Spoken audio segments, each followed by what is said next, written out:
Seberapa jauhkah kesepian bisa mendorong seseorang melampaui batas moral? Di tengah kebingungan masa depan pasca SMA, Alia mengira Om Reza adalah jembatan menuju peluang, namun kehadirannya justru membuka pintu godaan terlarang. Ikuti perjalanan Alia saat ia terseret ke dalam pusaran hubungan yang tak seharusnya, menguak harga sebuah kebahagiaan semu dan pahitnya sebuah pengkhianatan. Namaku Alia, seorang gadis berusia 20 tahun yang baru saja merasakan kebebasan dari bangku sekolah menengah atas. Aku dan kedua orang tuaku tinggal di sebuah desa terpencil, jauh dari hiruk-pikuk dan gemerlap kota besar. Kehidupan di sana berjalan lambat, penuh dengan kesederhanaan dan kehangatan komunitas yang erat. Melalui cerita ini, aku ingin membagikan sebuah babak penting dalam hidupku, sebuah kisah yang tak terduga bersama Om Reza, pria pertama yang membuat hidupku berubah secara drastis dan tak bisa kembali seperti semula. Om Reza berusia 30 tahun, sosok yang karismatik dan terkesan dewasa, dan kehidupannya tampak sempurna, meskipun ia dan istrinya, Bu Mira, belum dikaruniai momongan.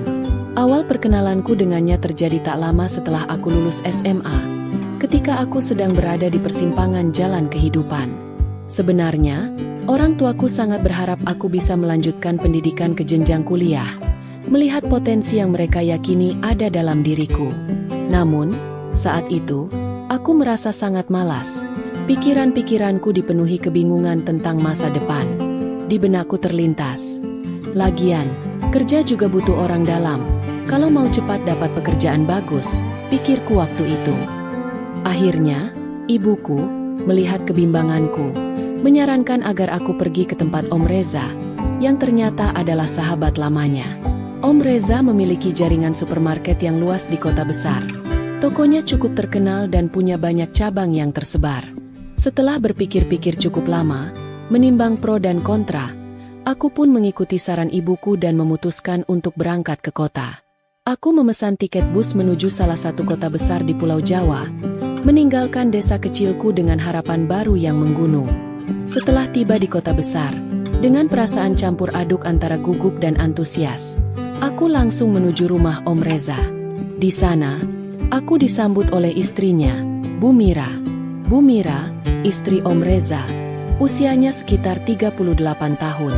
Memang ada perbedaan usia yang cukup jauh dengan suaminya, namun mereka terlihat begitu bahagia dan saling melengkapi, memancarkan aura pasangan ideal.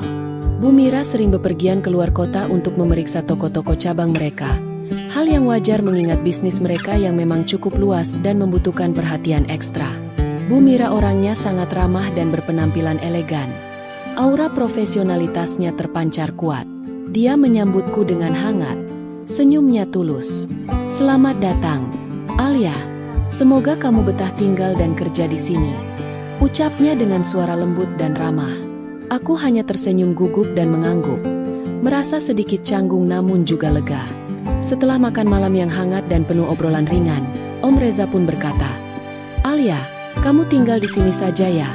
Ada kamar kosong di lantai atas. Lebih praktis juga karena toko tempat kamu kerja dekat dari sini." Bu Mira dengan cepat menimpali, mendukung ide suaminya. "Iya, Alia, kami juga nggak punya anak.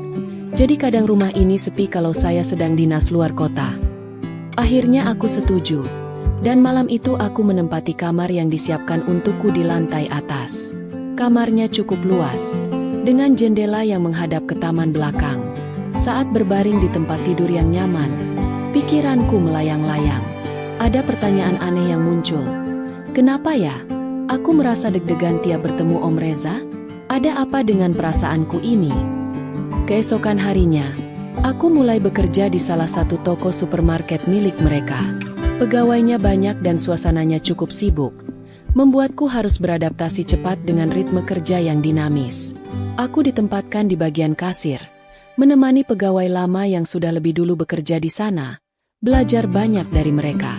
Hari-hari berlalu dengan cepat, dan sesekali Om Reza datang ke toko untuk mengecek barang atau sekadar melihat-lihat.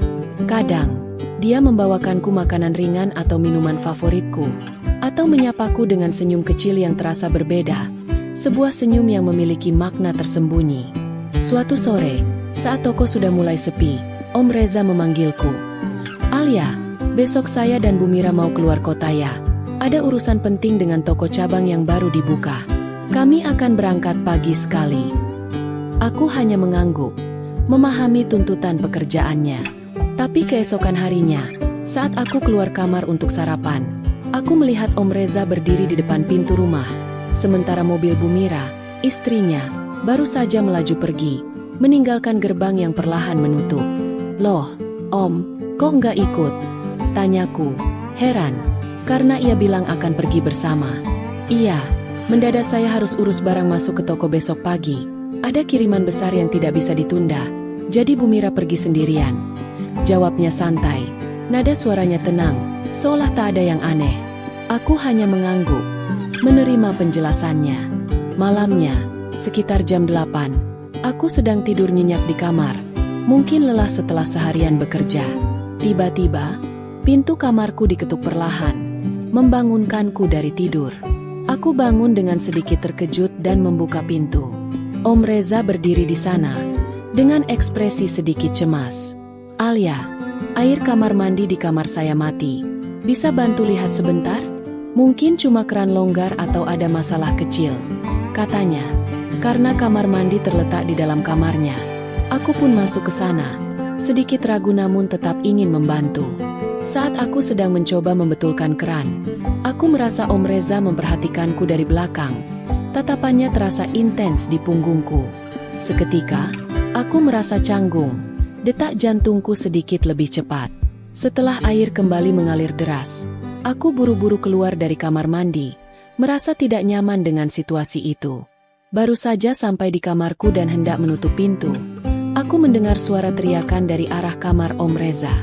Alia, cepat ke sini. Suaranya terdengar panik dan ketakutan. Aku langsung berlari kembali, khawatir terjadi sesuatu yang buruk. Saat aku tiba, Om Reza terlihat ketakutan, wajahnya pucat. Ada orang ngintip dari jendela, katanya. Napasnya terengah-engah. Aku langsung mengecek sekitar rumah, mengelilingi halaman, tapi tak menemukan siapa-siapa, hanya gelap malam yang pekat. Saat kembali ke kamar Om Reza, dia terlihat masih ketakutan dan gemetar. Aku duduk di sampingnya, mencoba menenangkannya. Alia, kamu bisa temani aku dulu nggak? Aku agak takut sendiri malam-malam begini, katanya pelan, suaranya bergetar. Tanpa kuduga, dia menggenggam tanganku erat, lalu menatapku dalam-dalam. Terima kasih ya, Alia, kamu baik sekali. Aku nggak tahu harus bagaimana kalau kamu nggak ada. Aku hanya terdiam, merasakan kehangatan tangannya, dan tatapannya yang begitu dalam. Lalu ia berkata, jangan khawatir soal Bu Mira, aku yang akan urus semuanya. Dan malam itu, batas antara logika dan perasaan runtuh. Itu adalah malam di mana aku kehilangan kepolosanku, sebuah titik balik yang tak akan pernah kulupakan. Hari-hari berikutnya, setiap kali Bu Mira pergi keluar kota untuk urusan bisnis, hal yang sama kembali terulang. Kami melakukannya lagi, dan lagi. Hubungan terlarang itu terjadi berulang kali, sampai-sampai terasa seperti bagian dari rutinitas. Sebuah rahasia yang mengikat kami berdua. Rasa bersalah kadang muncul, namun keintiman yang kami bagi terasa terlalu kuat untuk diabaikan. 1 bulan kemudian, saat aku sedang di toko, bekerja di bagian kasir seperti biasa, Om Reza tiba-tiba menerima pesan di ponselnya. Wajahnya berubah pucat. Lalu ia menatapku dengan sorot mata yang sulit diartikan. Ia berkata kalau istrinya, Bu Mira, sakit dan harus dibawa ke rumah sakit secepatnya. Sore itu, aku pulang lebih awal dari biasanya, merasa sedikit cemas dan bingung, lalu beristirahat di kamarku. Tiba-tiba pintu kamarku diketuk. Suara yang kukenal. Bu Mira dan Om Reza baru kembali dari rumah sakit. Wajah Om Reza terlihat sangat bahagia. Senyumnya lebar sekali.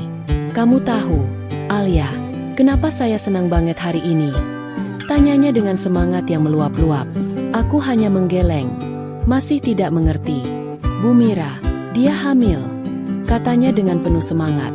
Suaranya bergetar karena kebahagiaan. Seketika, duniaku seolah runtuh. Perasaanku campur aduk. Ada rasa senang untuknya, tapi juga sesak di dadaku. Sebuah kenyataan pahit yang harus kuhadapi. Keesokan paginya, sebelum subuh, ketika aku masih terlelap, Om Reza masuk ke kamarku. Ia duduk di sisi tempat tidurku, di kegelapan pagi yang dingin, dan berkata pelan, "Alia, kamu tahu sendiri situasinya sekarang. Aku nggak mau keluargaku hancur. Ini uang untukmu, dan tolong, kamu segera pergi dari sini. Anggap semua ini nggak pernah terjadi." Aku menatap amplop tebal di tangannya. Rasanya seperti dihantam badai di pagi buta. Badai yang menghancurkan hatiku. Dada ini sesak, dan aku kehilangan kata-kata. Tak mampu mengeluarkan suara. "Jadi, semua ini cuma permainan?" Tanyaku lirih. Suara bergetar menahan amarah dan kecewa yang memuncak. Om Reza tak langsung menjawab. Ia hanya menunduk. Lalu bangkit berdiri dan berkata, "Aku nggak pernah anggap itu main-main, Alia. Tapi sekarang, aku harus bertanggung jawab pada Mira, istriku."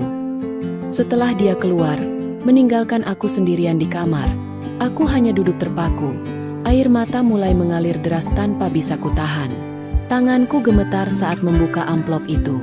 Isinya puluhan lembar uang ratusan ribu, dan sebuah catatan kecil. "Maafkan aku." Air mataku menetes, bukan hanya karena sedih, tapi juga karena marah pada diriku sendiri. Aku terlalu mudah percaya. Terlalu bodoh membiarkan hati terlibat dan tak berpikir panjang tentang konsekuensinya. Siangnya, dengan hati hancur dan kepala tertunduk, aku mengemasi barang-barangku. Tidak ada yang menghalangi langkahku keluar dari rumah itu. Tidak Om Reza, tidak Bu Mira yang mungkin belum tahu apa-apa tentang rahasia kami. Aku kembali ke desa, dengan kepala tertunduk dan hati yang remuk redam. Ibuku sempat heran melihatku pulang secepat itu. Tapi aku hanya bilang, "Nggak cocok kerja di kota, Bu." Beberapa minggu di desa, aku merasa kosong, hampa, seolah kehilangan arah. Tapi di tengah kekosongan itu, aku juga mulai berpikir lebih jernih. Aku sadar hidup nggak boleh berhenti di satu kegagalan. Dan yang paling penting, aku harus berhenti menyalahkan diri sendiri secara berlebihan. Apa yang terjadi bukan sepenuhnya salahku. Tapi aku bisa memilih untuk tidak mengulangi kesalahan itu di masa depan. Akhirnya, aku memutuskan untuk mendaftar kuliah. Dengan tabungan seadanya, aku mengambil jurusan manajemen di universitas negeri kecil yang tak jauh dari desa. Aku mulai dari nol lagi, tapi kali ini, aku tahu apa yang aku inginkan.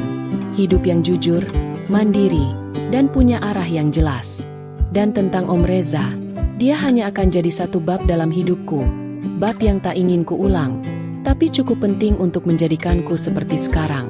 Aku bukan lagi Alia yang dulu, yang mudah terbawa perasaan. Dan ini baru awal dari perjalanan panjangku menuju kedewasaan. Nasihat dan pembelajaran. Kesepian dapat menyesatkan hati ke jalan yang terlarang. Namun integritas diri adalah kompas sejati. Belajarlah dari kesalahan, karena setiap badai adalah awal dari pertumbuhan yang lebih kawah.